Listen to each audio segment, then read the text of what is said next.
High বন্ধুরা, কেমন আছো? নিশ্চয়ই ভালো আছো। আমি ভীষণ ভীষণ ভালো আছি। তো আজকে মঙ্গলবার নিরামিষ নিরামিষ হলে আমার ভীষণ কষ্ট। তো নিরামিষে দেখুন আলুর দম বানাতে হবে, কিছু করার নেই। অর্ডার হয়েছে আলুর দম আর পরোটা। তো আলুর দম হবে, হয়নি আসলে।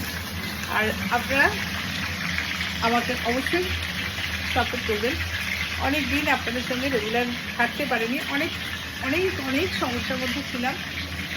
তবে এখন একটু মানে স্বস্তির নিঃশ্বাস ফেলিনি, তবে ফেলার চেষ্টা করছি। তো সেই জায়গা থেকেই আপনাদের কাছে আমার অনুরোধ, পাশে থাকবেন, অবশ্যই পাশে থাকবেন। হয়তো আমি রেগুলার ভিডিও দিতে পারি না, বিভিন্ন চাপে পারি না, চেষ্টা করি। তো আপনারা পাশে থাকলে অবশ্যই আমি সেই কাজটা সম্পূর্ণ করতে পারবো। তো সবাই ভালো থাকবেন, সুস্থ থাকবেন। টাটা।